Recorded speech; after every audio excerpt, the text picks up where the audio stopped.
자, 오늘 본문의 말씀은 어찌보면 우리가 하나님께로부터 받아야 할 큰 것 두 가지가 떨어지는 시간이라고도 할 수가 있습니다. 오늘 우리가 21절에서부터 마지막 24절까지 읽었고, 이 본문의 내용은 우리가 계속해서 읽어오고 있는 요한일서의 그 논리 속에서, 문맥 속에서 계속 이해를 해야 하죠. 오늘 본문이 오늘 우리에게 주고자 하는 것이 두 가지가 있습니다. 한번 21절 하고 22절을 읽어보겠습니다. 시작. 사랑하는 자들아, 만일 우리의 마음이 우리를 책망할 것이 없으면 하나님 앞에서 담대함을 얻고 무엇이든지 구하는 바를 그에게서 받나니 이는 우리가 그의 계명을 지키고 그 앞에서 기뻐 하시는 것을 행함이라. 아멘. 큰 것 두 가지는 무엇일까요? 첫째는 하나님 앞에서 담대함을 얻는 것이라 했습니다. 그리고 두 번째는 무엇이든지 구하는 바를 그에게서, 하나님에게서 받는다. 이런 권리와 이런 능력을 획득한다 라는 것입니다. 이 말씀이 이 두 가지가 오늘 본문의 핵심이고요. 나머지 앞뒤에 21절 앞부분과 22절 뒷부분으로 시작되는 모든 것들은 이 두 가지 내용에 대해서 설명하고자 덧붙여진 내용이라고 할 수가 있습니다. 우리가 자녀들을 키우다 보면 가끔 하나님의 마음을 좀 아는 경우가 있습니다. 어떤 자녀는 아빠와 갈등이 생기면 그것이 관계에까지 영향을 미치는 그런 아이들이 있습니다. 어제도 차 안에서 이런 대화를 좀 했죠. 우리가 말도 안 합니다. 말을 못 합니다. 관계가 망가져 버려서 용돈을 달라는 말도 못 합니다. 아예 나중에는 말을 안 해버리죠. 그런 자녀가 있는가 반면에 어떤 자녀는요, 아빠하고 언쟁을 하고 말싸움을 하고 또 감정적으로 대립을 한 거는 대립을 한 것이고, 기본적인 친밀함의 변화가 없는 그것에 대해서 확신을 가지고 있는 아이들이 또 있습니다. 용돈을 달라는데 그냥 무대포로 달라고 합니다. 예, 아빠와 장난하는 그 관계가 무엇으로도, 내가 아빠하고 싸웠어도 이 관계는 망가지거나 헤쳐질 수 없어 라고 하면서 나 용돈 줘 라고 때는 무대포로 그렇게 이야기를 하죠. 그렇게 무너질 수 없는 확신, 마음속에서 나오는 그 담대함을 가진 아이들이 또 있기도 합니다. 여러분, 이런 담대함은 오늘 우리가 하나님과의 관계에 있어도 마찬가지인 줄 믿습니다. 한번 적용을 해보겠습니다. 신자라면 누구나 하나님과 친근하고 싶어 합니다. 거리감이 있는 게 아니라 하나님과 친근해서 하나님을 아빠라고 우리가 부르지 않습니까? 영원하신 하나님을, 두려운 하나님, 저 멀리에 계신 하나님, 남들은 도와주시는데 나와는 좀 거리감이 있는 그 하나님이 아니라 바로 나의 아빠 되신 하나님으로 우리는 알아가기를 누구나 원합니다. 하나님이 남의 아버지가 아니라 내 아빠라고 하는 그 마음속에서 나오는 담대함을 우리가 갖게 원하죠. 내가 범죄했어도, 내가 연약하여 실수했어도 하나님을 향하여 아빠라고 부를 수 있는 것들이 그렇게 낯설지 않고 곧장 그렇게만 할 수만 있다면 얼마나 좋습니까?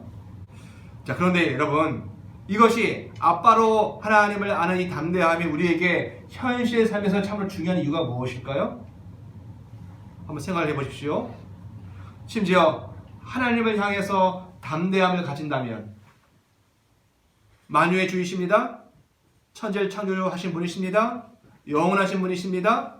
세상을 심판하실 그분이십니다. 근데 그 하나님을 향해서까지 내가 담대함을 가지고 있다면 이게 어떤 영향을 미칠까요? 심지어 그것이 영이든 물질이든 귀신이든 천사든 아니면 이 땅에 물질로 돈이 많고 권력이 많고 힘이 있는 세상이든 그 세상 무엇에 대해서도 우리가 쫄지 않는다, 그 말이 되어지는 것이죠. 제 말이 맞죠?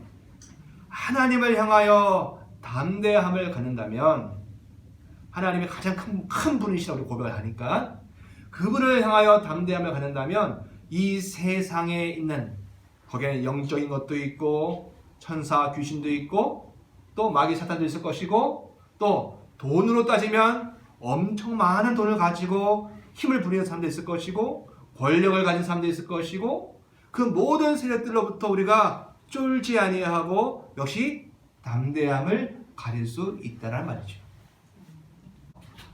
많이 배운 사람 앞에서 쫄고 돈 많은 사람 앞에서 쫄고 이러저러한 삶 속에서 우리가 찌들어 쪼라는 가슴이 쪼그라지는 그런 삶을 살아가는 것이 인생이라 할 수 있습니다.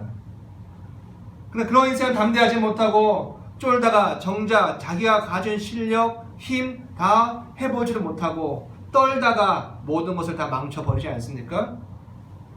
그런 일이 참 많이 있습니다.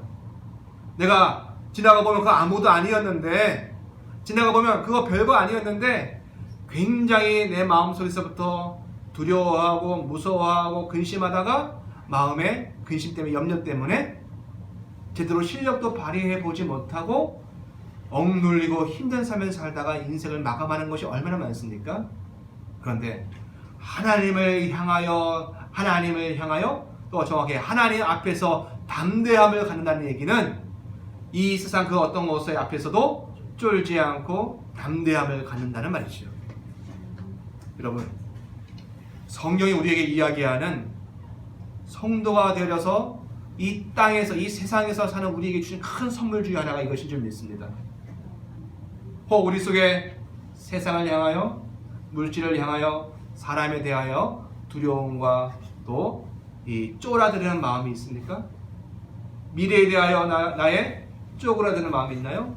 그렇다면 하나님 앞에서는 이 담대함을 다시 회복하셔야 될 줄 믿습니다.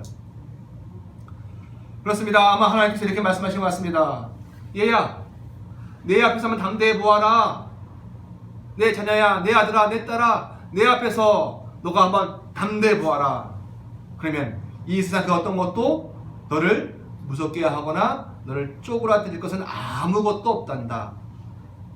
물론 이 말이 하나님을 막대하거나 하나님 앞에 쌍욕을 한다는 이런 얘기를 하는 게 아니죠. 하나님 앞에서 담대하다는 얘기는 철저히 그분을 존중하면서도 우리 속에 그분과 친밀함이 있는 것이지 하나님을 막대하는 것은 아니겠죠. 또 두 번째로 성도들의 신앙을 가지면서 이 땅에서 원하는 것, 진짜 원하는 것이 무엇입니까? 오늘 그것을 이야기하죠. 바로 기도 응답입니다. 오늘 21절의 말씀을 빌어서 이야기하면 무엇이든지 구하는 바를 그에게서 받는다. 모든 것을 다 받는다. 여러분, 이것만큼 좋은 게 어디겠습니까? 하늘 향해 수없이 우리가 쏘아 올립니다. 화살처럼 하나님, 하나님, 하나님라고 기도하지 않습니까? 시험 잘 보게 해주세요. 건강하게 해주세요. 또 좋은 아가씨 만나게 해주세요. 결혼 잘하게 해주세요. 별의별 수없는 기도를 우리가 하나님 앞에 쏘아 올립니다. 기도 참 많이 합니다. 그런데 마음의 손을 담아 기도를 올리는데, 그런데 그렇게 기도를 하는데 응답이 안 되는 경우가 상당히 많고 어찌 그것이 대다수인지 모르겠습니다. 분명히 하나님이 우리의 기도를 들으신다고 하셨는데 내가 기도한 것에 응답하지 않는 내 기준에 근거해서 응답해 주시지 아니하시는 하나님의 일들을 경험해 보면은 점점 믿음이 사라지기도 합니다. 하나님 안 계시네. 하나님이 나한테 관심이 없으시네. 하나님 나의 기도를 안 들으시나 봐. 그렇게 치부하기도 하죠. 사실은 뭡니까? 더 정확히 표현하면은 우리의 기도에 하나님이 No, 아니야. 이것은 너에게 지금 필요한 것이 아니야 라고 하나님이 판단하시고는 응답을 No라고 하시는 것이죠. 그런데 오늘 본문을 보면 분명히 얘기하지 않습니까? 무엇이든지 구하는 바를 그에서 받는다. 참 우리에게 얼마나 호기심을 일으키는 말씀입니까? 우리의 변화와 다른 입장, 다른 마음가짐만 있으면 하나님이 이 두 가지를 우리에게 주시는 것이죠. 첫 번째는요, 하나님 앞에서 담대함을 얻는 것, 가지는 것. 두 번째는 무엇을 구하든지 다 응답을 받는 것. 그래서 오늘 이 본문의 말씀은 이 두 가지를 얻기 위해서 우리가 하나님 앞에서 어떠한 자세로 서 있어야 하는가에 대한 이야기를 하고 있는다 말씀드릴 수가 있죠. 바로 이 두 가지가 완성되어지는 비밀이 오늘 본문의 내용입니다. 혹시 담대함을 얻고 싶습니까? 타고나면서부터 담대함을 가는 사람도 있지만 그렇지 않은 사람들도 있죠. 내 안에 담대함이 있기를 원한다. 또 내 안에 기도의 응답에 성취가 있기를 원한다. 그래서 오늘 본문이 여러분에게 주시는 크리스마스 선물이 될 줄 믿습니다. 하나님 앞에서 담대함을 얻어 이 세상에서 결국 쫄지 않을 뿐만 아니라 즉각적인 기도의 응답이 나게 하는 비결이라 할 수 있는 거죠. 이 얼마나 좋습니까? 이 모두를 우리 누리시는 우리 모두가 되어지기를 소원하면서 한번 들어가 보겠습니다. 여러분, 이것의 시작은 어떻게 되어집니까? 오늘 본문의 시작을 한번 읽어보도록 하겠습니다. 다시 21절의 말씀을 읽겠습니다. 시작. 사랑하는 자들아, 만일 우리 마음이 우리를 책망할 것이 없으면, 이 조건 가정법입니다. 이 가정이 만약 성취가 되어진다면, 바꿔 말하면 우리의 마음이 우리를 책망할 것이 없게 되어지는 이것이 성취가 되어지면 두 가지를 받는다는 거예요. 바로 담대함과 기도 응답의 기쁨이 주어지는 것이겠죠. 우리는 좀 여기서 좀 놀라야 할 것이 있습니다. 우리가 원하는 것 둘 다, 하나님께서 담대함을 얻는 것, 또 기도의 응답을 받는 것, 다 하나님과의 관계 속에서 일하는 것이지 않습니까? 그렇다면 하나님 앞에서 뭔가를 해야 되는 것 같은데, 그런데 이 문제 해결의 시작점은 오히려 하나님에게 있는 것이 아니라 내 마음, 우리의 마음을 어떻게 해야 하는가에 대한 이야기를 하고 있다는 거예요. 담대함을 얻고 그리고 기도의 응답에 이것이 성취가 되어지려면 하나님을 고치고 하나님을 조작하는 것이 아니라 내 마음을 먼저 뭔가 해결해야 하는 일이 있다는 것이지요. 여러분, 우리가 집이나 학교에서나 우리 어린아이들이 거짓말을 딱 할 때 보면 딱 알죠. 엄마 아빠는 금방 압니다. 선생님은 금방 알아요. 아, 얘가 지금 거짓말을 하고 있다 압니다. 말은 뭔가를 얘기하는데 뭔가 어색한 얼굴 표정과 몸짓과 그리고 이상한 이 표정과 행동이 막 나옵니다. 갑자기 머리를 긁는다거나 갑자기 손을 비빈다거나 이상한 반응과 함께 말을 합니다. 티가 나죠. 어딘가 어색하고 이상한 행동을 함으로 사실 이게 거짓말이에요 라고 본인이 표현을 하면서 거짓말을 하죠. 어울리지 아니하는 몸의 부조화가 막 생깁니다. 그래서 어른들도 마찬가지죠. 거짓말을 많이 하면 몸에 부조화가 생기고 몸에 병이 드는 거예요, 사실은. 여러분, 원래 마음은 어떤 것입니까? 마음은 사실 그곳은 다른 것이 들어갈 수가 없는 곳이에요. 누구만 들어갑니까? 자기 영혼이 들어가고요. 거기에 하나님이 오시는 곳이 마음이에요. 하나님을 만나는 곳이 어디라고요? 마음입니다.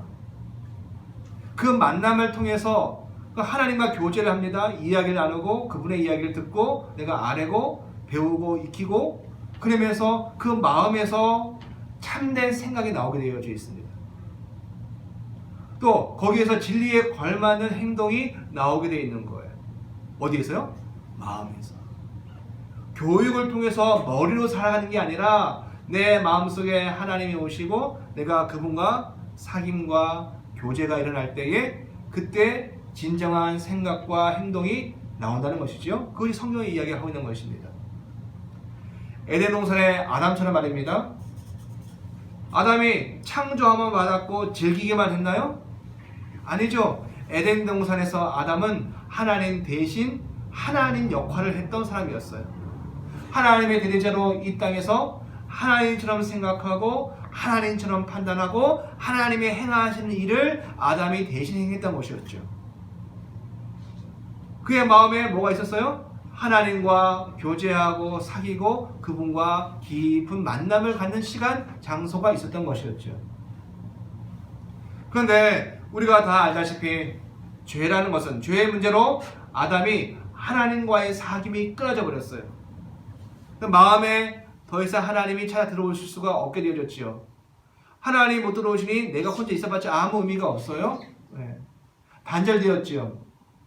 여러분, 요즘은 그런 경우가 많지 않지만 예전에는 물자가 하도 귀했기 때문에 전기도 단전, 물도 단수, 돌아가면서 주기도 했었습니다. 그러려면 미리 물을 모아야 되기도 하고 번거로움이 많았습니다. 그런데 단전단수만 해도 우리가 삶이 심각해집니다. 근데 하나님과의 교제가 단절되어지다 보면 내 마음에 양식이 없어져 버려요. 마음이 텅 비어버립니다. 하나님이 주시는 생각이 있고 그것이 나와서 행동이 있고 그것이 아름다운 열매가 맺혀져야 되는데 마음속에 쌓이는 것이 하나도 없게 되어져 있죠. 그래서 이게 없으니까 세상은 뭘로? 책을 읽어서 지식을 담고 경험을 통해서 마음에 양식을 쌓으려고 하고 명상과 여러 가지 방법으로 마음에 다른 것을 쌓으려고 애쓰는 것뿐이죠. 하나님이 계시지 않는 비어있는 마음이 생각하고 또 비어있는 마음이 행동을 하니 삶은 늘 후회와 아쉬움 그리고 갈증이 일어나기 마련입니다. 왜 교회에서 왜 성령이 말하기를 다른 종교와 다른 모든 신을 찾는 것들이 왜 우상이고 그것이 사악한 것이느냐? 마음속에 영적인 불량식을 잔뜩 먹어놓고는 하나님을 만나지 아니하기 때문에 결국 이걸 가지고서는 멸망과 심판에 이를 수밖에 없기 때문에 그것을 악하다 얘기하는 것이죠. 생각한다고 하고 행동한다고 하지만 결국 엉뚱한 생각, 엉뚱한 행동만 하다가 구약적인 표현으로 이야기하면 사람들이 자기 소견에 옳다 여기는 것만 살다가 영원하시고 온전하시고 참된 지혜 되시는 하나님과는 아무 상관없는 삶을 살다가 그냥 허무로 먼지로 끝나고 마는 것이죠. 자, 그런데 여러분 오늘 우리가 읽은 성경 다시 한번 읽어보겠습니다. 자, 21절부터 여러분 반복해서 나온 단어가 무엇이 있는가 한번 찾아보시면서 읽어보기를 원합니다. 20절부터 다시 읽겠습니다. 처음부터 시작. 이는 우리 마음이 혹 우리를 책망하리 있어도 하나님은 우리 마음보다 크시고 모든 것을 아시기 때문이라. 사랑하는 자들아, 만일 우리 마음이 우리를 책망할 것이 없으면 하나님 앞에서 담대함을 얻고 무엇이든지 구하는 바를 그에게서 받나니 이는 우리가 그의 계명을 지키고 그 앞에서 기뻐하시는 것을 행함이라. 그의 계명이 것이니 곧 그 아들 예수 그리스도의 이름을 믿고 우리에게 주신 계명대로 서로 살아갈 것입니다. 그의 계명을 지키는 자는 주 안에 거하고 주는 그의 안에 거하시나니 우리에게 주신 성령으로 말미암아 그가 우리 안에 거하시는 줄을 우리가 아느니라. 아멘. 반복해서 나온 단어가 있어요. 바로 우리라는 단어입니다. 우리. 근데 오늘은 그 중에서도 우리의 마음이 굉장히 강조가 되어 있습니다. 마음인데 아담이 범죄한 이후에 상실한 마음 말고 예수를 믿고 예수를 영접하고 했던 성도들이 가지는 마음이 무슨 마음이에요? 바로 우리 마음입니다. 우리 마음. 우리가 비록 완전하지는 않지만 저 세상 사람들과 다른 것은 뭘 가졌기 때문이에요? 이 우리 마음이라고 하는 세상 사람들의 마음과는 좀 다른 마음을 가지고 있기 때문에 우리가 다른 존재들입니다. 행실로는 범죄할 수도 있고요. 행실로는 남을 미워할 수도 있고요. 행실로는 돈을 더 사랑할 수도 있고요. 하지만 그럼에도 불구하고 우리가 가진 기본 자산이 이 우리 마음이 있기 때문에 그렇습니다. 여기서 우리의 마음은 비어있는 마음인가요? 하나님이 없는 마음인가요? 그거 아니에요. 예수를 믿고 그분을 내 안에 영접했다 한 이 사건이 있는 사람은 그런 마음과는 다른 마음입니다. 왜 우리의 마음은 다른 마음일까요? 우리는 하나님의 사랑을 받는 자들이고요. 또 3장 1절에서 이야기하듯이 우리는 하나님의 자녀가 된 자들이고요. 심지어 우리 죄를 없애기 위해서 그가 즉 예수께서 이 땅에 나타나셨다고 5절에서 이야기하지 않습니까? 또 그분 안에 예수 안에 거하는 자가 되어진 것이 우리이고 또 그분은 이제 우리 안에 우리 마음 안에 거하겠다라고 24절에서 또 이야기하지 않습니까? 성도가 되어졌다는 것은 예수를 믿는다는 것은 무엇입니까? 내 안에 하나님이 예수 그리스도를 말미암아 그 비어있는 마음에 찾아 들어와 계시다는 거예요. 기본은 그겁니다. 그분과 사귀느냐 교제하느냐 둘째치고 우리의 마음속에 하나님이신 그분이 와서 영원히 거주하시는 영주하시는 사실입니다. 마음이 비어있는 생각, 그래서 헛생각을 하고 헛된 행동으로 허무와 죽음이라는 운명에 갇혀있는 인생을 위해 하나님은 사람이 되셨죠. 그분이 바로 예수 그리스도이십니다. 이 사실을 믿는 것이 그분 안에 거하는 것이라고 얘기를 해요. 요한복음 1장 12절 영접하는 자 곧 그 이름을 믿는 것이 하나님의 자녀가 되는 권세를 주신다고 얘기했는데, 여러분 그렇습니다. 이 사실을 믿는 것이 예수 그분이 하나님이시라는 사실을 믿는 것이 내가 그분이 그분 안에 내가 거하는 것이 되어진 거예요. 내가 그분에 거하는 게 되어진 것이죠. 순서적으로 말을 하면 먼저 그를 믿어서 그의 안에 거하는 이 신비가 먼저 일어나야 합니다. 그러면 그 다음이 무슨 일일까요? 그 다음에 하나님이신 예수 그리스도는 이제 저와 여러분의 각자의 삶 속에 각자의 마음 안에 거하시게 되어져 있습니다. 저와 여러분의 일주일의 삶이 다 다르지 않습니까? 만나는 사람이 다르고 먹는 것도 다르고 행하는 일도 다릅니다. 상황이 다르고 처지도 다른 우리 각 마음 안에 예수께서 그 하나님이 우리 마음 안에 들어와 계시는 거예요. 이제 성장 배경도 다 다르고 상처도 다릅니다. 커오면서 부모에게 대한 이미지가 다 다릅니다. 어떤 사람 부모를 너무 좋아하는 사람도 있지만 어떤 이는 부모를 너무 힘들어하는 사람들도 있단 말이죠. 그러나 그렇게 다양한 사람들에게 하나님이 예수 그리스도를 말미암아 우리 속에 마음 속에 들어와 계시는 것이죠. 상처도 다르고 재능과 지식의 정도도 다 다르고 성질도 다릅니다. 다. 근데 그 마음 안에 바로 예수께서 하나님으로 우리 안에 들어와 계시는 겁니다. 덕분에 이제 우리 마음 안에는 하나님이신 예수 그리스도를 모시게 되어진 거예요. 하나님이 어디 있다 누가 물으면 우리 뭐라고 어디 있냐 물으면 뭐라고 답을 할 수 있어요? 바로 내 마음 안에 계시다라고 답할 수 있는 존재가 되었습니다. 영혼을 만나려면 어디로 가야 하느냐? 내가 예수님이 영접했기 때문에 내 안에 그 영원함이 있습니다 라고 말할 수 있는 거예요. 누가 말하기를 참 생명이 어디 있느냐 말한다면 내가 예수를 즉 하나님을 생명이신 하나님을 내 마음 안에 모셔드렸기 때문에 나는 그 생명이 내 안에 있습니다 라고 얘기할 수 있는 거예요. 덕분에 이제 우리는 마음 안에 하나님이신 예수 그리스도를 모시게 되었고 이제야 비로소 마음이 원래 기능을 이제 발휘하게 되어져 있습니다. 작동을 할 수 있게 되어지는 거예요. 마음은 하나님 없으면 아무 역할을 하지 못하게 되거든요. 우리의 마음은 하나님과의 사귐이 일어나는 곳이 되어졌지요. 마음이라는 장소가 참으로 중요한 것은 그곳에서 무엇이 일어난다고요? 우리 마음 안에서 무엇이 일어나요? 사귐이, 누구와의 사귐이? 하나님과의 예수 그리스도와의 사귐이 일어나기 때문에 이 마음은 참으로 중요합니다.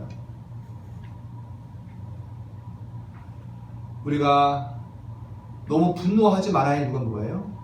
너무 분노가 일어나면 이 마음 안에서 주님과 사귀는 것이 방해가 되어져요. 내가 누구를 너무 미워하면 이게 왜 문제가 되어져요? 다른 게 아니에요. 우리에게는 이 마음 안에서 주님과의 사귐에 방해가 되어지게 되었습니다. 돈을 내 마음에 끌어들이면 왜 문제가 되어져요? 돈은 필요한 것이지만 돈이 내 마음 안에 들어와 버리면 하나님과 깊은 사귐에 방해가 되어지게 되었습니다. 그러면 하나님이 주시는 생명이, 하나님이 주시는 기쁨이, 하나님이 주시는 평강이 내 안에서 사라지게 되어 있는 거죠. 저도 못 먹니? 라고 주께서 말씀을 하십니다. 예수께서 마음 안에 들어오시다는 것은 그냥 거기서 끝나는 게 아닙니다. 거기에서 우리는 우리 주님을 만납니다. 하나님을 만납니다. 그분의 말씀을 듣고 그분의 생각과 행동이 바뀌는 사건이 바로 그 마음 안에서 일어나게 되어져 있죠. 그래서 우리 마음에 예수님을 받아들이고 영접을 했는데 그것은 아주 잘한 것이지만 그 다음 행보가 있어야 됩니다. 그 다음 단계가 있어야 되는 것이죠. 나아가야 합니다. 그것은 바로 나도 주님이 와 계신 그 마음 안으로 나도 그 안으로 들어가야 하는 것이에요. 사람들이 오늘 삶이 너무 화려하지 않습니까? 재미가 너무 많아요. 어디에? 이 바깥에. 몸 바깥에 너무 재미있는 게 많이 있습니다.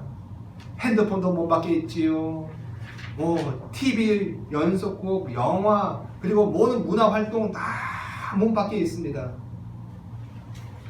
그러다 정작 어디로 못 들어가요? 주님이 계시는 마음 안으로 못 들어가요. 마음 안으로 못 들어가면 재미있고 화려하고 너무 좋은데 마음에 공허함이 생겨요.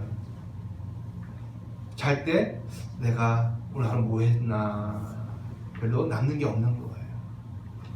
그렇기 때문에 우리는 무엇을 하더라도 순간순간 내 마음 안으로 베드로의 고백을 따지면 깊은 곳으로 자꾸 들어가야 합니다. 그리고 그 힘으로 밖에 생활하는 거예요.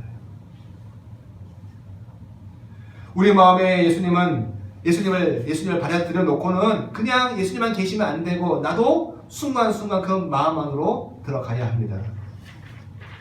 그래서 그 마음 안에 계신 예수님과 사귀어야 하겠죠? 그 마음 안으로 들어가야 합니다. 그 마음 안으로 출두해야 합니다. 만나야 합니다. 사귀어야 합니다. 그것이 마음에서 일어나는 일이어야 합니다. 그것 때문에 이 마음은 참으로 중요한 것입니다. 그 마음 안에서 예수 그리스도와의 사귐을 가질 때 우리가 알게 되어지는 것이 있습니다. 자, 16절입니다. 한번 읽어보겠습니다. 시작. 그가 우리를 위하여 목숨을 버리셨으니 우리가 이로써 사랑을 알고 우리도 형제를 위하여 목숨을 버리는 것이 마땅합니다. 겉의 삶을 살면 이게 안 들어와요. 문화적인 삶만 살면 이게 안 들어와요. 재밌는 거 하면 이게 안 들어와요. 몰라요. 그런데 그 마음 안으로 들어가고 주님과 예수님과 사귐을 가지면 딱 아는 게 하나 있습니다. 아, 맞아. 예수님이 우리를 위하여, 나를 위하여 목숨을 버리셨다라는 것을 알게 되어져 있습니다. 하나님과 단절된 이 죄의 문제를 해결하시기 위해서 하나님께서 사람이 되실 뿐만 아니라 십자가에서 죽으심으로 우리를 대신하여 죽으심으로 내가 죄가 용서함을 받았다는 것을 알게 되어집니다. 그것을 믿게 되어지고 체험하게 되어집니다. 여러분, 마음 안으로 들어가시기 바랍니다. 그것도 그냥 마음이 아니고 예수님 계시는 마음, 그 마음 안으로 들어가시면 이 은혜가 내게 이미 와 있음을 알게 되어져 있지요. 그리고 동시에 알게 되어지는 것이 무엇입니까? 이것만 아는 게 아니라 동시에 알게 되어지는 것, 이로써 사랑을 알고 또 우리도 형제를 위하여 목숨을 버리는 것이 마땅하다, 그것이 당연한 일이다라는 것을 알게 되어진다는 거예요. 그러니 밖의 행동만 하면, 밖의 삶만 살면 이거를 알 수가 없어요. 그리고 늘 허무한 상태, 허전한 상태로 살게 되어져요.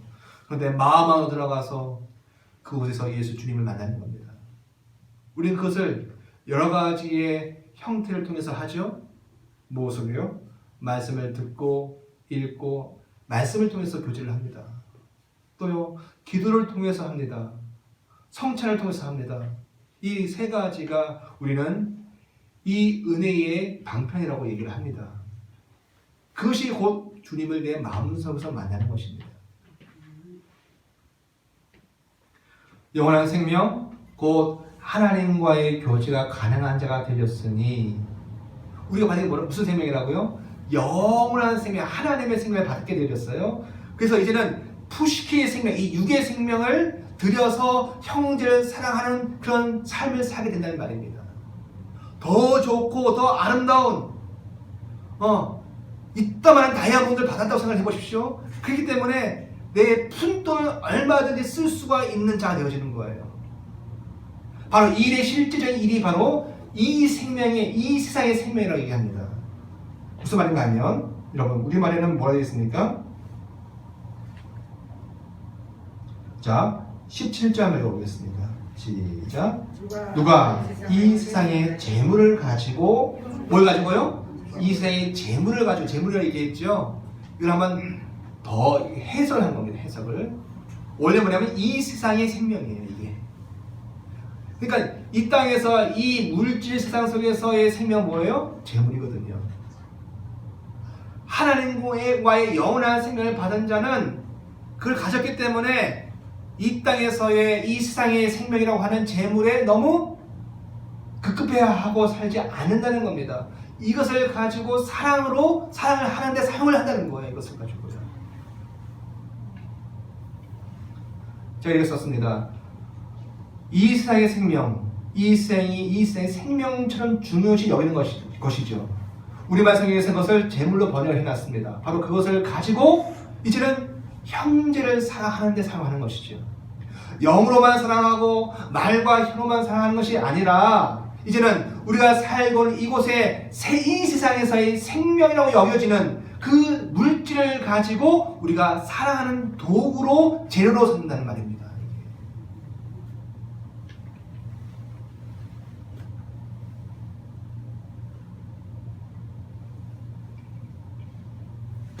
왜냐하면 아직 우리가 살고 있는 이곳은 세상입니다. 세상 뭐로 이루어졌어요? 물질로 이루어진 것이 세상입니다. 그래서 세상의 원리대로 세상에서 연명하며 살 수 있도록 형제가 그 생명을 유지할 수 있도록 생명을 이 세상의 생명 곧 재물로 그들에게 공급을 하는 겁니다. 당연히 그 첫 번째가 돈과 물질이겠죠.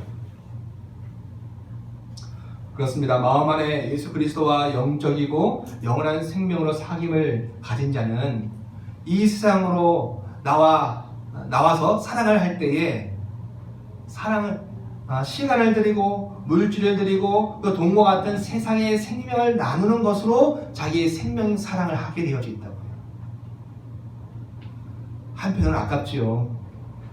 손이 아마 부들부들 떨릴지도 모르겠습니다. 자기의 세상 생명이 당연하죠. 그것을 세상에서 생명을 위해서 우리가 엄청 수고를 많이 했기 때문에 그것을 포기한다는 것이 그를 다른 사람을 세우는 데 사용한다는 것이 엄청 힘든 겁니다. 그럼에도 불구하고 예수 그리스도와 마음에서 사귐을 가는 사람은 이 일을 하는데 마음을 닫아버리지 않고 계속 열어놓은 상태에서 일을 하는 것이죠. 마음을 열어서 형제를 자매를 초대하고 그 마음을 같이 담아버리는 겁니다. 이게 가능한 이유는 우리가 그 하나님의 사랑을 받은 자이기 때문에 그렇죠. 아이들이 한참 자랄 때 막 아프다고 합니다. 어디 가요? 관절이 아프다고 해요.